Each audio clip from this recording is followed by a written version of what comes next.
Hey, good morning, good morning, good morning.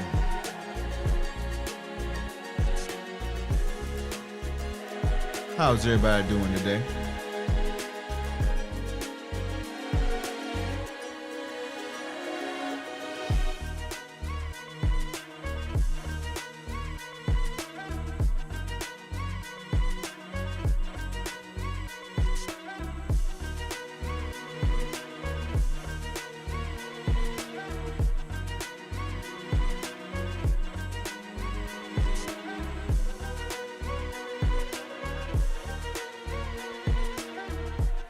Hey, yo, shout out.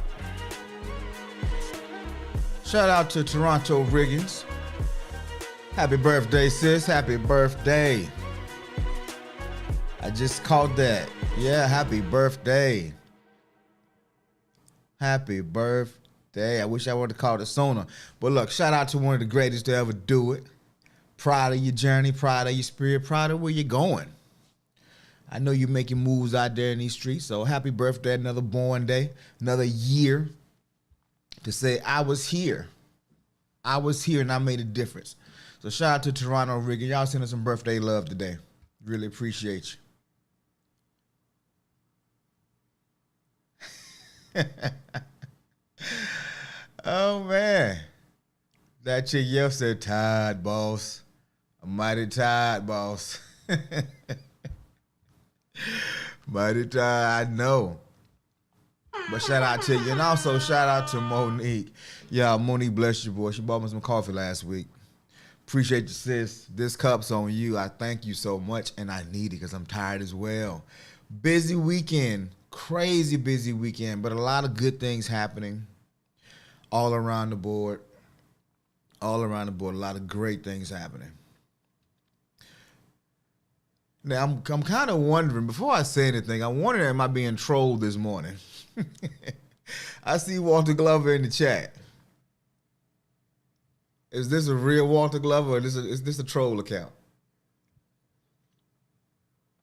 I'm curious about something this morning.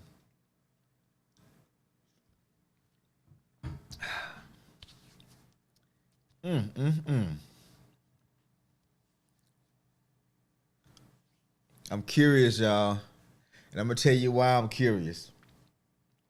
Walter Glover is my pops. Walter Glover is my pops. So I'm just curious this morning, is my pops up on YouTube first thing in the morning, or am I being trolled? I don't know which one it is. So before I get all excited, I need to know. I need to verify. I need some verifying. I need to get a little more information.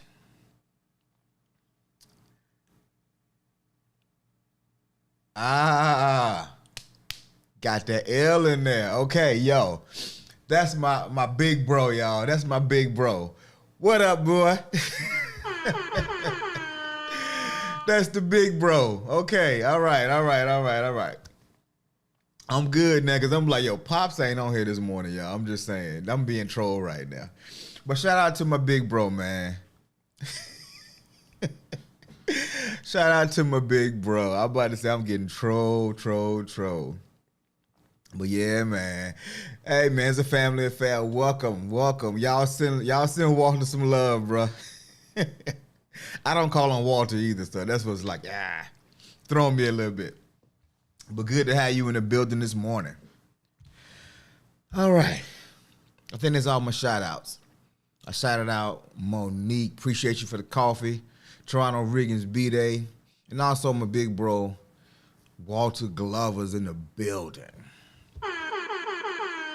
All right, let's get started with the day. Welcome to Morning Motivation, where we build community, expand our thoughts, and get our day started on the right foot. I am your host, Jamon, and I'm excited that you could join us for another episode today.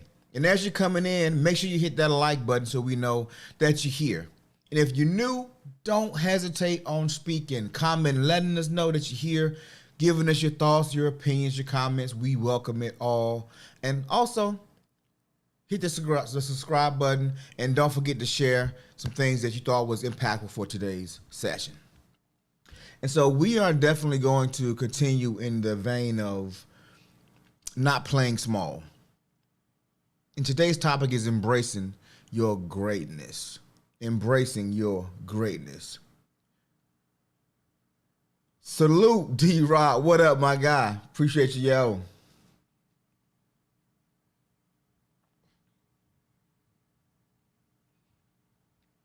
Oh, so Pops do be listening. Ah, okay. Good stuff. Oh, man. What's good? I'm D-Rob. I'm new here. Hey, y'all, welcome D-Rob. Shout out to D-Rob for being new to the group. Hey, man, feel comfortable to ask any questions and get any feedback that you want to give. We accept it all. But that's good to know. That's the thing about YouTube. You never really know who's watching. But I'm happy, man, that my family is supporting. That's a shout out, huge shout out. That means a lot to me. So today we're talking about embracing your greatness, and I want to start because we just came off of a holiday, Easter holiday, and a lot of family got together. A lot of family had some things, and we're getting ready to go into a springtime, summertime season where there's going to be a lot of barbecues, family gatherings, and there's inevitably going to be something that happens in most black families: a spades game.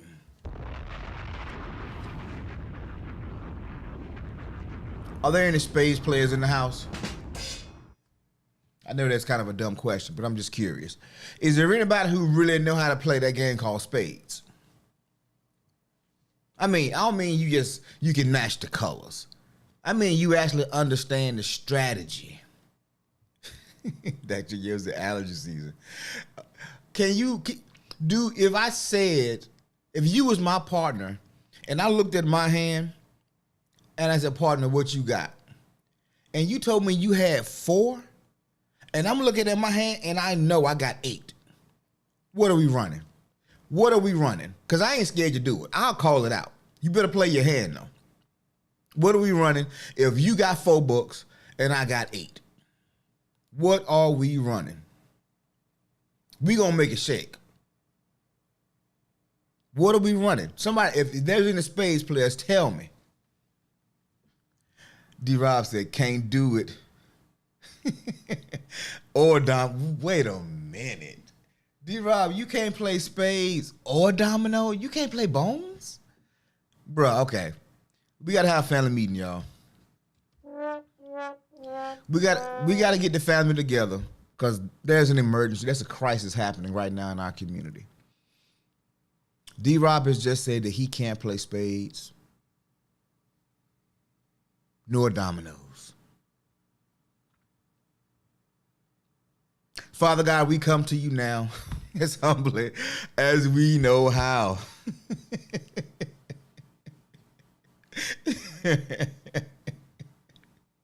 Oh, as humbly as we know how, Father God, we come right now.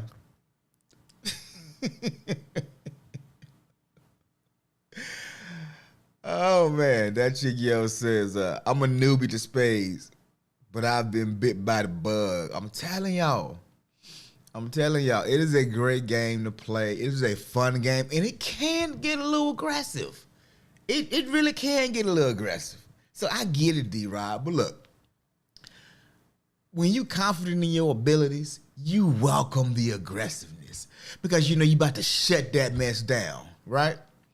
It's nothing better than having your opponent stand up in all his pride and peacocking and the feathers going everywhere, and you just sitting back like, yep. Because I got this one card that's going to shut all of that down. Because I said we're going to run a Boston. That's what it's called. When you take every book off the board, we running a Boston. We ain't giving nothing. But there's a problem. There's 13 books. It's 13 books. And if I got 8 in my hand, my partner got 4, that's 12. Meaning we're going to have to pull somebody's book. But we going to go for it. But if I'm sitting there and I got one card, I just need you not to be on your game for one round. Just one turn around the table. I need you to not be paying attention or focus, because this one card, I'm about to shut your whole operation down. See, that's the strategy. That's what we're talking about. I got this one card. It might not even be well, I guess it would need to be a little bit of a high card, but it's one of those incidents where a 3 of clubs can spoil your whole plans. Toronto Rodriguez said, we run from spades. My mother always want to play because mama's smart. Mama know. Lose friends and family because I done gave right hook after. Okay, in that case, Father, you know what you're doing. The Lord working mysterious ways. We can't have D-Rob swinging on people, giving them 3-piece combos.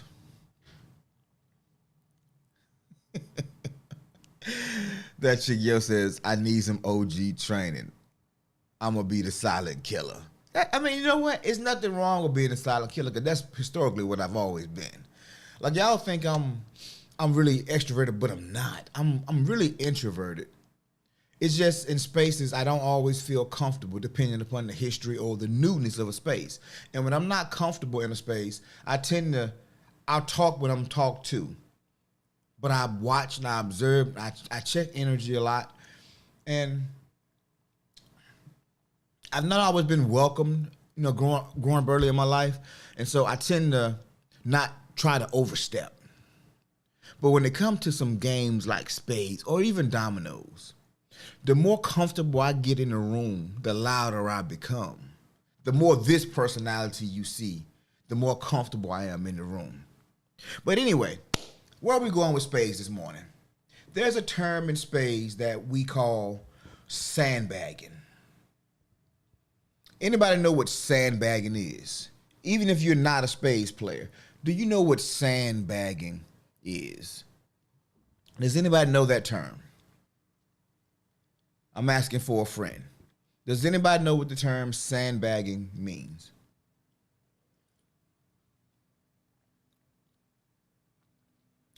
It was my uncle's favorite, well, not favorite term, but he used it a lot.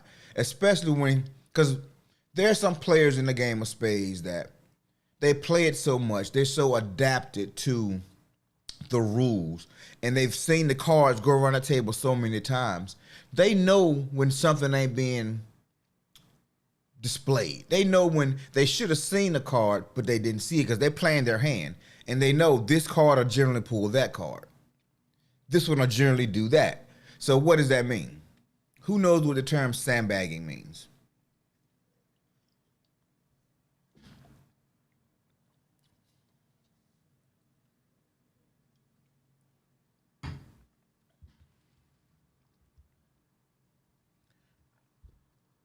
Toronto Rodriguez says another term for bluffing. It's close. It's close. It's close. Sandbagging is when you're not really bidding your hand. You're downplaying what you have. You're not necessarily wanting your opponent to see how great your hand is, because you want them to bid higher. I got 8 in my hand, but I'm going to say, man, I might have 4. My partner says, well, I got 4. Well, that's 8. Well, that's 5 of the books in the hand. That's 5 of the books that's free out there. And so your opponent's looking at their hand like, I ain't got nothing. I got maybe 1. Wait, either my partner can't bid or they sandbagging. One of the two.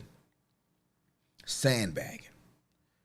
Sandbagging is a term use to say when somebody is not fully using the tools at their disposal, or at least they're not telling me about the tools at their disposal. And so now that we have a better understanding of what sandbagging is and what sandbagging looks like, how many of y'all out there haven't embraced your greatness because you're sandbagging?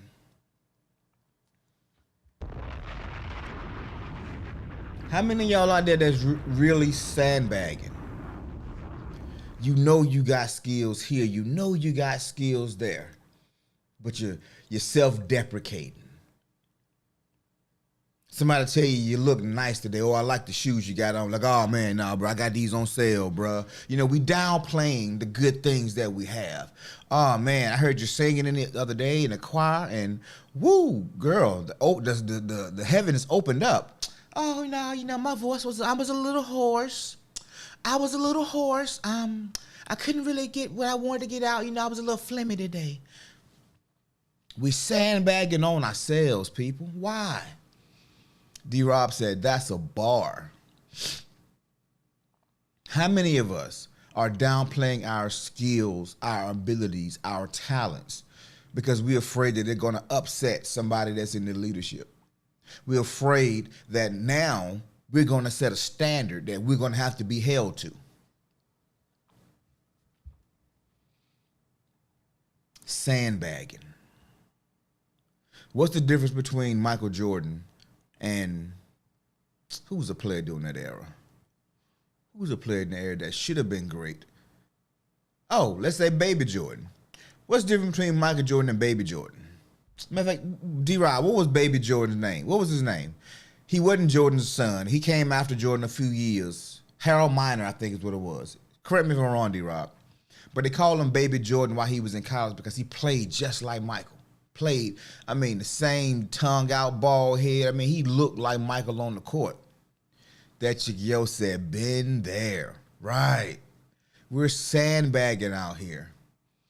And the difference between somebody who is bidding their hand. Michael Jordan has played his hand to the fullest his whole career. Why? Because somebody told him he wasn't good enough in high school. He had he had an older brother that was way better than he was. And he learned early, I can't sandbag. I got to go be me, and I got to go be better than everybody else. And that was his mission. He didn't care how it made you feel.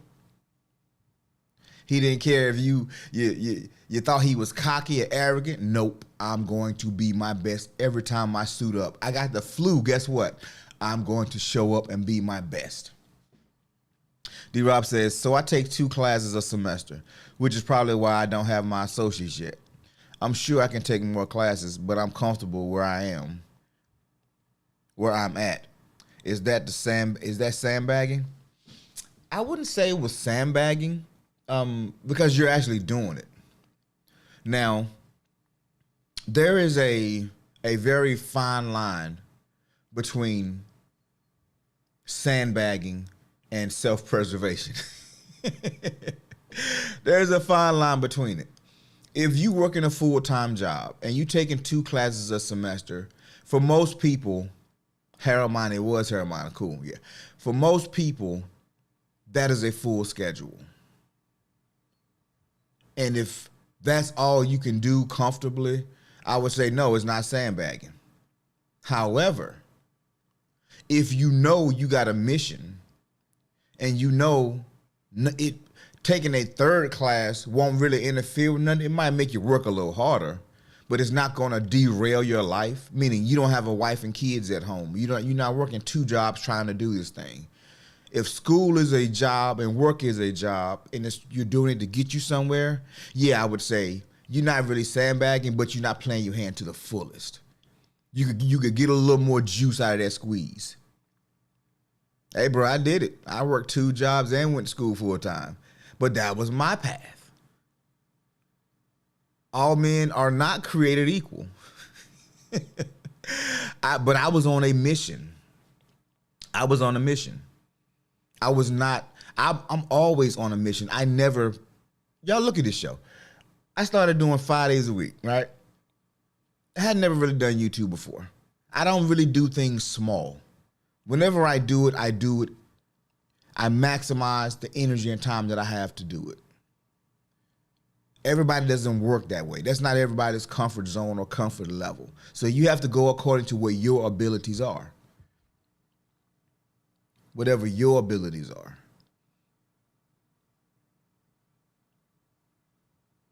My superpowers, my love language is acts of service.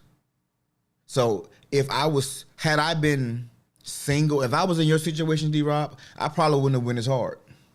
But because I had family that was dependent on me, because I had small children that I was trying to set a path for, it made me dig a little deeper and go a little harder. I had the proper motivation to give me the endurance, the stamina to keep going. That's why we always talk about what's your why. Your reason for doing a thing is going to give you the energy, going to give you the stamina when times get hard to keep going. If you really don't have a strong reason, then it's going to seem like it's a lot of work. But if your why is strong, you'll find all the motivation you need. It won't even be a question. People are going to look at you like, "Are you crazy? Why are you working so hard?" People ask me that to this day. Why are you working so hard? Because I'm going somewhere. And I don't know how much time I have. I don't want to succeed in this space that I've been working at for 20 years, and then the moment I succeed, I die 6 months later. I never get to enjoy it. People retire and die. People retire and die. I don't want that to be my story. I don't want to just leave it all to my kids. I want to enjoy some of that too. I want to enjoy it with them, then teach them how to manage it when I leave it. But anyway, sidetrack. That was a rabbit trail. I'm back. So sandbagging on life, embracing your greatness. What does that mean? It basically means that everything that we have on earth, all of nature, it has a purpose. D-Rob says, because I tell you what, these hard labor jobs get, bruh. Who you telling, bruh? Look, when you're young, especially as a man, when you're young, the biggest commodity that we have is our physical ability and time. Those are the two commodities. We have the time and we have the endurance and the strength. D-Rob said, I'm ready to change. I'm ready to make that change. That's the commodity that we have. But as we get older, the more time we put our bodies under stress, the more it breaks down. And you get to an age, at 48, man, I had some guys come move a couch in my house. It was my daughter's boyfriend. He was coming to pick up a couch. And he said, hey man, Mr. Glover, can you help me with that? I said, bro, you better bring some friends. You better bring some friends. And plus, matter of fact, I need you to take another couch upstairs. Nah, bro. Can I do it? Yes. Am I going to do it? No, I don't have to. Why? Because I've stretched my body out enough. I'm using this now. I'm using this. I'm not going to be going outside cutting a whole lot of grass either. I don't like doing yard work. Plus, this hour and a half, 2 hours is going to take me to cut this grass. Somebody else love to do it. I want to just pay them so I can free this up to go make some more money to pay them. Just saying, when you get older, the thought process changes a little bit. Changes a little bit.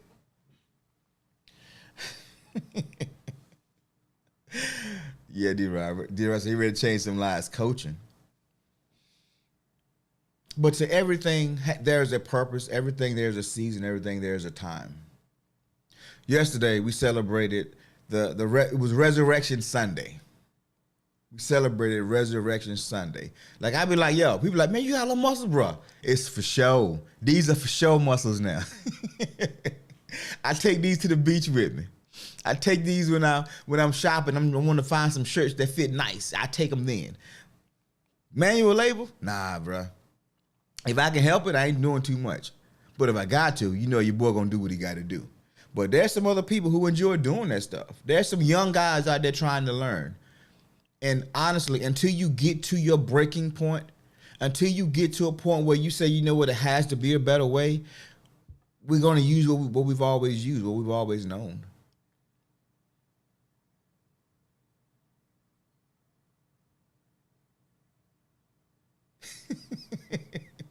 That 30 minutes in the boom boom room about to be 4.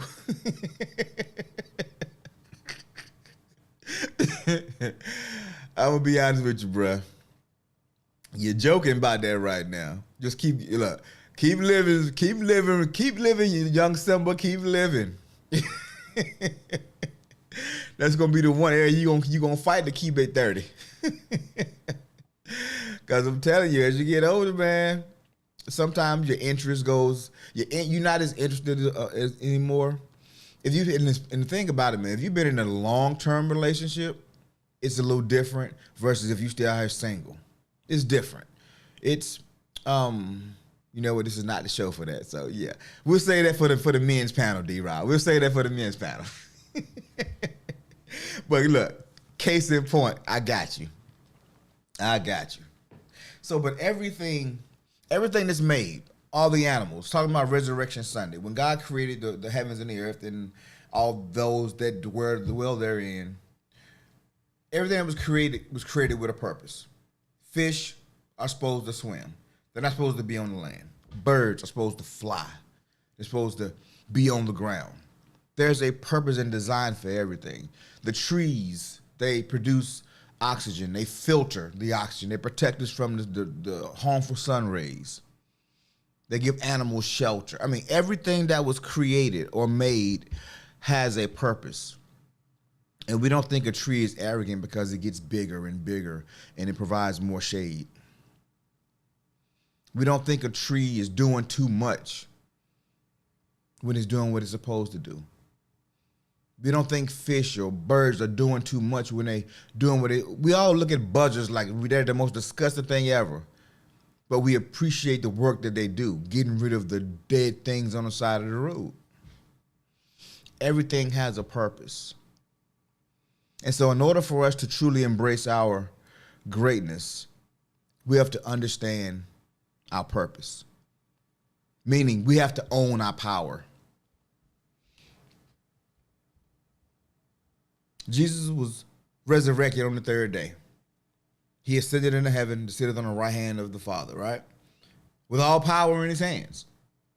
That sacrifice was a offering of blood to cover our sins so that now we can freely go to the throne of grace, right? That's what Easter is all about. It's not about the little bunny laying eggs. Do bunnies even lay eggs? I don't know. Do bunnies lay eggs? But that's not the actual reason for it. I know you all know that. So the question is, what is your purpose? What are you best at? What do you just do easy? What do you do? What are you known for? What do people know you as? Because there's a disturbing trend. Oh, that's your yell said, oh no. What we oh knowing for? Did I get something wrong? Let me know. There's a disturbing trend that many people, we downplay our gifts. We downplay our talents. But we are quick to uplift someone else's. Now, I know this doesn't happen with everybody, but it's a common theme that I've seen with people who are still trying to find themselves, still trying to find their path in life, which way to go. And they'll see somebody who does what they do, and they'll appreciate them more than they appreciate what they do. It's almost kind of, oh yeah. Oh, so bunnies don't lay eggs? Okay, good. That's good to know. I never thought about that before. I never looked it up. Why do people covet other people's gifts? Why does it seem like somebody else has an easier gift or a easier marketable talent than another? I've been there. When I'll see people and they'll say, hey man, I do this. And I'm like, yeah, you do that because, you have this thing, or you got that thing going on, or you got this degree that I don't have, or you've worked this job and you have this experience that I don't have. So it's easier for you. Am I the only one? Am I the only one who's ever looked at somebody else's thing that was similar to mine and justified why they had an easier go at it?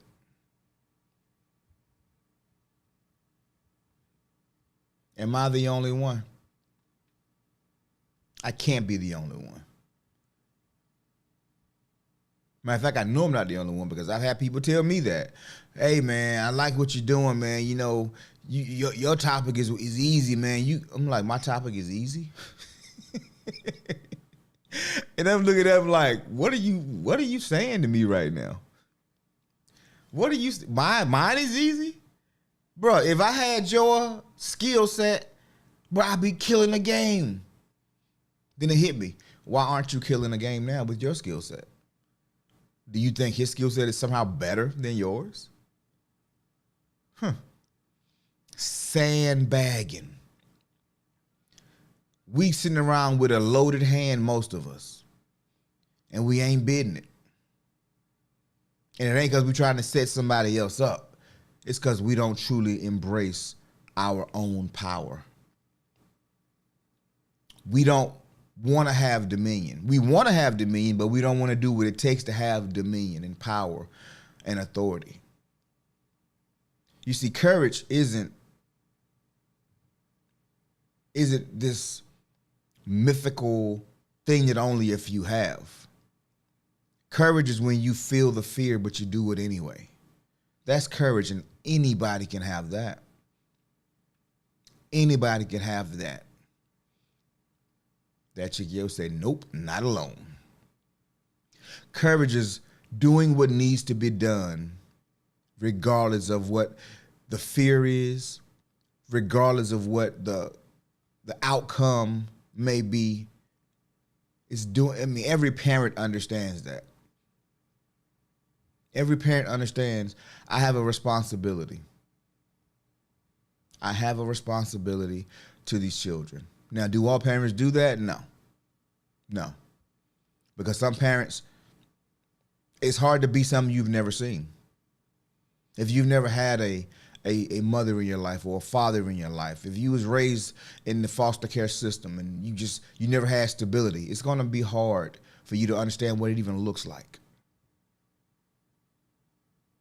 But I found that people who grew up with less, they tend to learn a lot faster. They have to embrace their greatness. They have to own their lives because they have nobody else to fall back on.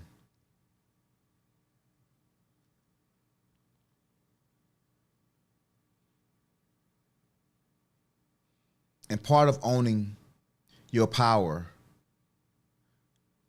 is not only embracing the potential that lives within you, but it's also recognizing what those strengths are, what those unique talents and unique gifts are that live within you. And it's unique because there is nobody like you. You are an individual, regardless of the family you grew up in, the name you carry. Nobody has your fingerprint. Nobody thinks exactly the way that you do or perceive the world the way that you do in the same way because they can't look through your eyes. And so what you bring to the table is slightly different. Your perspective is slightly different than the person next to you who might be doing the exact same thing. We have to embrace that. We have to own the fact that, yep, I may have made some mistakes over here. I may not have followed through over here, but I know I'm capable. I know I have the skill. I know I have the talent. But now you got to find that why. Now you got to find that why. What is the reason that's going to keep me going this way? What up, boo?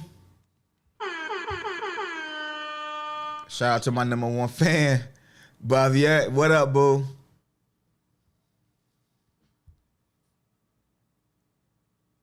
This weekend, I had a business meeting with a few people who are going to be going into a venture with me. Coming up here real soon with my fatherhood stuff. And let me tell y'all something. My wife came in there, bro. Sis, my my wife came in, and I've always been impressed by her. But the way she processes things, the way she puts things together, I'm really her biggest fan. And I see the greatness in her. And so I'm always pushing, I'm always nudging, because as talented as she is, she doesn't always embrace her greatness and her strengths. So it's part of my job as her husband to help her see it, to help be part of the why. Because let's face it, sometimes if we left her own devices, we'll discount ourselves there every time because it's common for us. It's just something we do. It ain't super special to us, but somebody else is paying for what you know. Somebody else is paying for the skill set that you have, trying to acquire it, and you just got it naturally.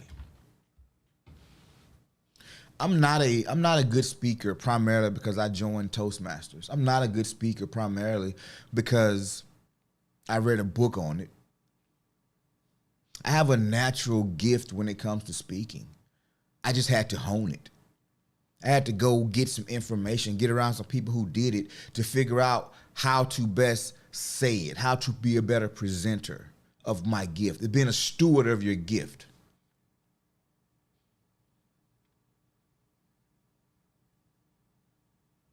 And I think sometimes we miss out because we're not good stewards of our gift. Remember the parable of the talents. The master's going out of town for some time, and he gives one 5 talents, another 3, or 2 and 1, or 3 and 1. And he comes back, and the one who had 5, he gave him 10. The one who had 2, he gave him 4. The one who had 1, he buried it in the ground. So he took what he had and gave it to the one who had 10. We're supposed to be good stewards of the gifts that we have. That's how we own our power. That's how we embrace our greatness. Being good stewards of what was entrusted to us. Meaning we can't sandbag. If you know you have a skill, you know you have a gift, it's your job to go out and cultivate that, enhance that, and go bring a return from that. That's how you embrace your greatness. It's not just standing up, beating your chest. I'm a man. I'm the woman. No, it's maximizing those natural gifts and talents that you have, getting the most out of it. That's where your greatness is. If a fish wanted to jump on the land or fly through the air, well, guess what? You can do that. Do it all the time. Fish jump out of water all the time trying to get away from predators. There are flying fish. But you know the one thing they can't get past? Fish. They're still fish. They have to go back under the water because that's the only way they can survive. Birds float on top of the water. They even dive into the water to hunt fish sometimes. But guess what? They got to come back out. They got to come back out because they need oxygen to breathe. They have wings to help them soar through the air so they can spot the fish that's in the water or whatever they're feeding, or to get away from danger. You can go in different environments, but you have to really maximize your potential. As D-Rob said, King Kong ain't got nothing on me. Embracing who you are. Owning your power. Being authentic to yourself. Living in alignment with your values.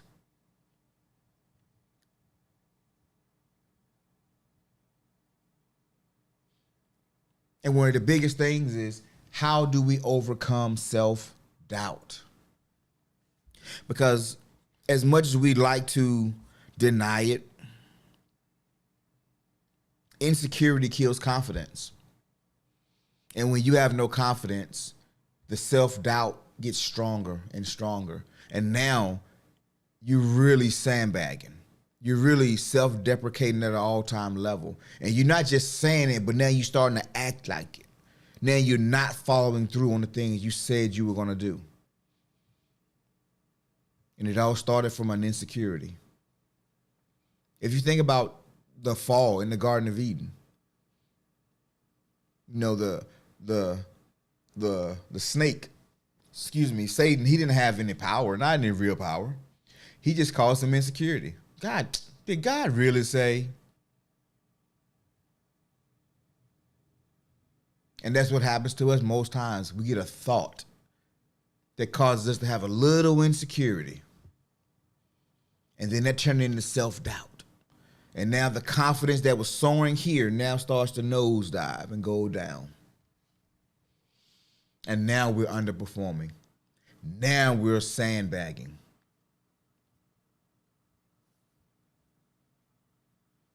Somebody called me. They wanted me to come speak to their organization. And I would go and I would have the conversation. I would put together the outlines. I would have the objectives lined out. I'd have the modules lined out, the things that I want to talk about. And then we get to the fee. Well, how much? What's your fee? And I instantly would say, I know what my fee is. I know what my fee is. But it was just something that made me say, well, let's see. So I'm going to be there for like 90 minutes and I know what my fee is. Why don't I just tell them what my fee is and let them figure out if they can afford me or not? Insecurity, self-doubt, not embracing my gift, the gift that I've worked years to hone. And now I'm heeing and hawing. I'm stuttering and stammering. Why? Insecure, self-doubt. So now I'm sandbagging. Well, we can, it's negotiable. We can take this or we can. Oh no! I said no. This is what my rate is. Oh, we don't really have a budget for that. Okay, well, maybe let me see if I can help you afford it. Do you have a budget for resources? Do you have a budget for education or something like that? Well, yeah, we do have a resource budget where okay, well, cool. I have some books. How many people? So we're going to order these amount of books. So now I'm telling you what my rate is. Now here's how you can afford it if you don't have a built-in budget for that skill. But normally I would say, oh, you only have 500? Oh, okay. Well, you know what? For you, I'll do it for the 500. But then now I'm not as motivated to go do it because I know I just undersold myself. And now because I cut them a deal, a low deal, I'm getting annoyed by all the emails and all the changes and all the adjustments. And I found that when people pay a premium, they respect what they're paying for. The clients that I've charged the most money have been the least worrisome people. They don't badger me. They don't bother me. They let me do what they paid me to do. But the people that I'm always cutting breaks to, the ones that I'm discounting my rate because I want to look out for them, those are the nightmare people because they have the most critiques. They are the most judgmental. They are the ones who will nitpick stuff to death. And what I'm discovering is that they also have insecurities. For them, what they wanted to pay was a lot of money for them. And so now they want to make sure they're getting value for their money and they want to control it. But the person that said, okay, what's your rate? Okay, I got you. They're trusting me to make sure they're trusting me to be a professional because they're professionals. So embracing your greatness is tough because there's inauthentic thoughts we have, because we have this self-doubt, these things that's happening in our own mind thinking about our own shortcomings and where we fell down before, and not wanting to repeat those things again. But I'm telling y'all got to embrace that. Embrace the failures. Embrace the hard times. Yeah, you made a mistake. So what? You're not the only one. Get up. Use the mistake. Use the experience from the mistake to help make you better, to help put your message more in the forefront. Use the examples learned from that. Take the discipline that you learned, the structure that it provided, the lessons, and use that with your talents and go make something better.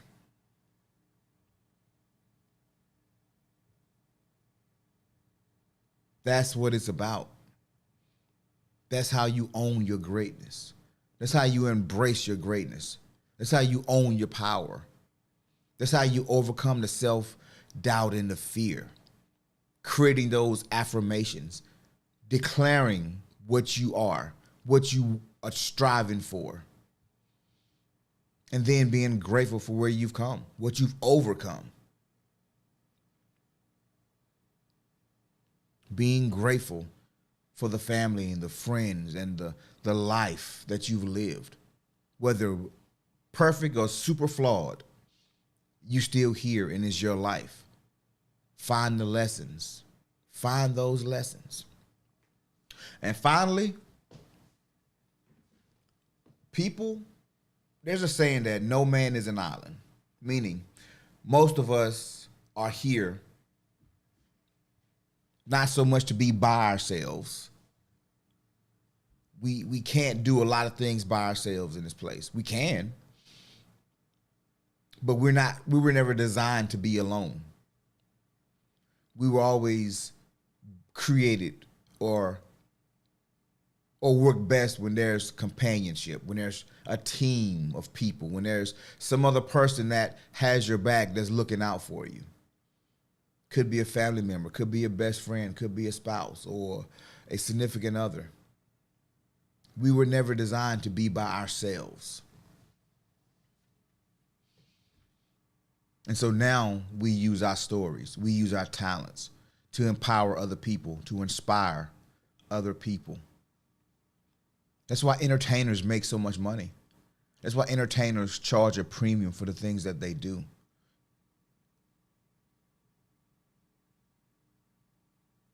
Because they impact people, they inspire other people. They move, they motivate other people. And we all have that same gift. We may not be the artist performing it, but we could be the drummer. We could be the director, the producer. We could be a script writer. There's so many pieces that our voice can be used for. And even I use the entertainment space because that's where I live a lot.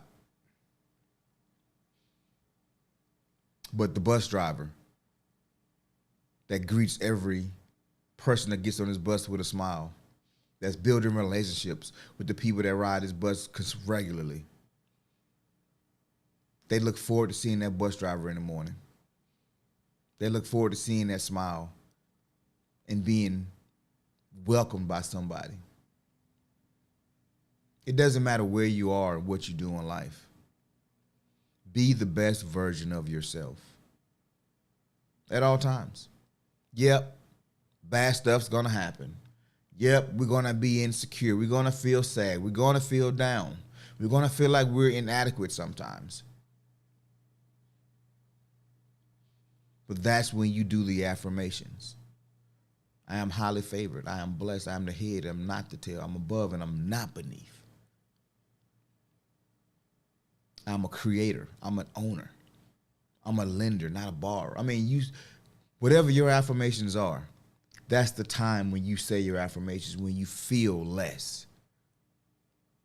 Because unlike the birds of the air and the fish of the sea, they can't change their environment the way we can. We can go in any environment. If we're cold, we can go buy more clothing and put more clothing on. Animals can't go get more fur. They can't take it off either. As humans, we have the ability to fit into any environment that we want to fit into. We have the ability to change whatever we think and however we feel and whatever we do. That's our gift. So we adapt better than every other species. We don't have camouflage. We are camouflage. That's why some of us can fake it, hoping we make it. But you have to become it to attain it for real.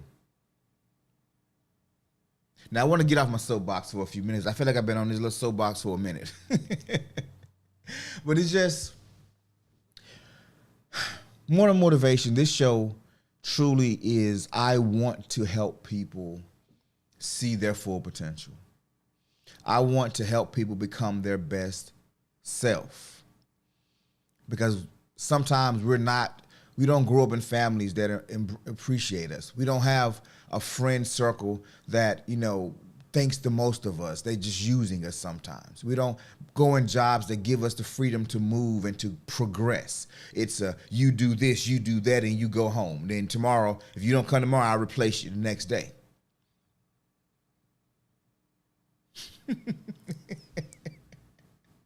D-Rob said cute. Man, I wish I did have a little violin. Hold on, what I got over here? Do I got a violin? Nah, I ain't got no violin. But I got this music right here though, dog. But that's what morning motivation is about, man. It's about becoming the best version of yourself. Living a life that you're proud to live. That's inspiring not only to you, but to others. So what I want you guys to do, because this pretty much brings the end of this session today. And we've covered a lot of ground. We went from almost the beginning of the foundations of this show up until where we are now. Stop playing small. You have so much talent, so much beauty that you're supposed to give to this world. Don't doubt yourself. Embrace your talents. Expand upon them. And go be great. And that's in itself inspiring to anybody that's watching. Man, you make that look so easy. Man, if I only had your talent. Wait a minute. No, you got your own talent. You got your own ability. You got your own skill. You go out, master your craft. Get those 10,000 hours in. And you're going to run circles around whatever I do. Because I believe in you. Oh yeah, I like this music much better than the violins. Much better. But the journey does not end here. This is only the beginning. And it all starts with you. It really does. It starts with you. Your thoughts about yourself. Your thoughts about your purpose, your destiny. It starts with you. Nobody else can answer those questions for you. Nobody else can do the work for you. We can inspire. We can give strategy. We can coach. We can train. But at the end of the day, you have to do the work. So thank you. Thank you for your time, for being here today. Shout out to Walter Glover. Hey man, thank you for being here. I appreciate you. I really do for coming through, showing love and speaking. Because a lot of people come in, but they don't speak. Matter of fact, I know I was on my soapbox a little bit today, but if you like the show, hit that like button. Let me know that it meant a little something to you. You got something from it. I appreciate you. So once again, man, I want to shout out to Monique. She hooked your boy up last week with some coffee. I was able to go get me a nice little bag of coffee now, and I'm just, thank you, sis. I appreciate you. I really, really do. Also, my baby Bobby, she got me some coffee. That chick Yo got me some coffee, so I appreciate it. If anybody else want to buy your boy some coffee, thank you. I appreciate it. All right, man. So, did anybody do anything? I want to just kind of talk to y'all for a few seconds before we get out of here. Did anybody go anywhere, do anything special for Easter? Was there like anything special that happened at your place of worship, at your family gathering? Toronto Riggin says, I had my first class speaking to women Saturday, and they really blessed me, and I can't wait to see where it takes us. I love it.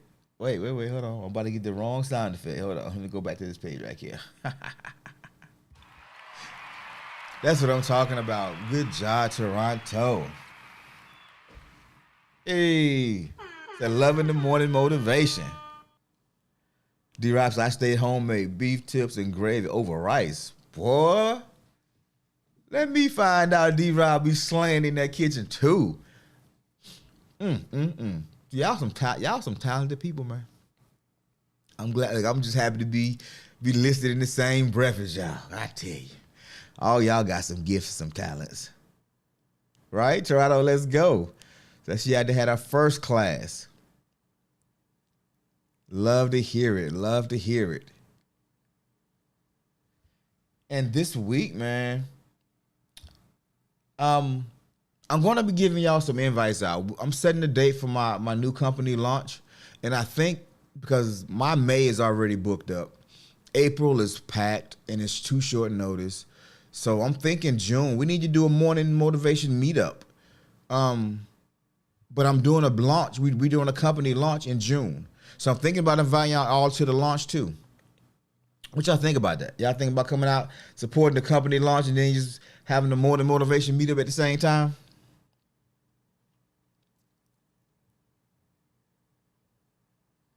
Is that you? Yes, that D-Rob, she need a plate.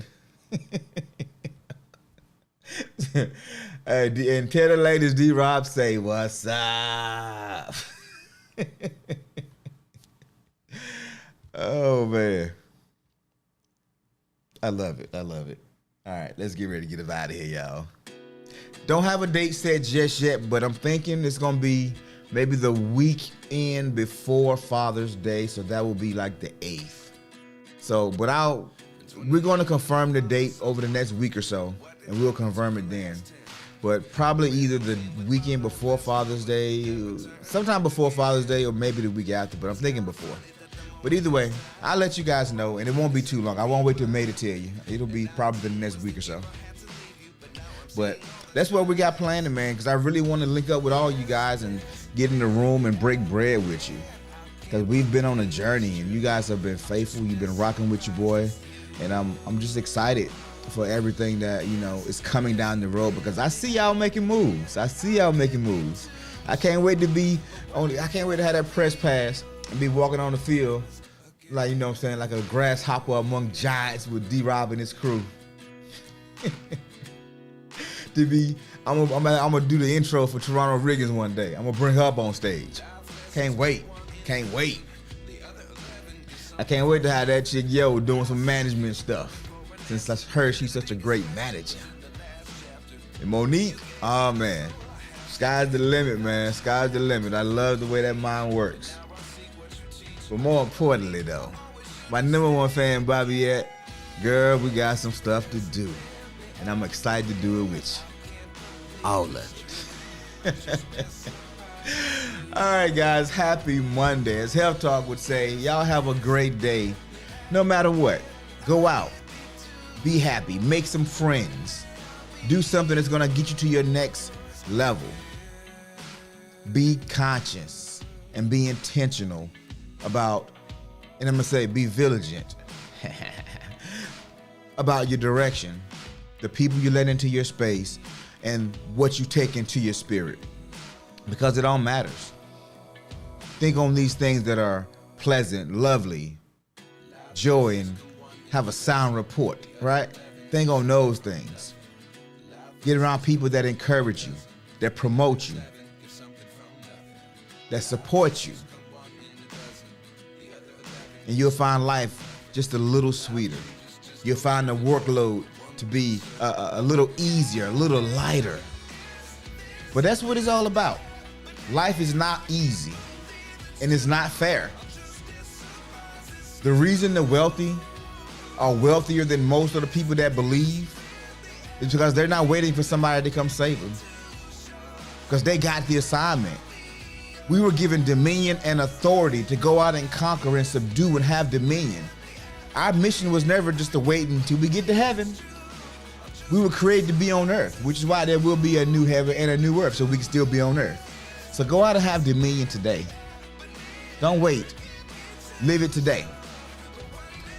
All right, ladies and gentlemen, y'all be blessed. We will see you on Wednesday. Y'all have a great day no matter what. We'll talk soon. Much love, appreciation, and respect to you all. Have a great day. Peace.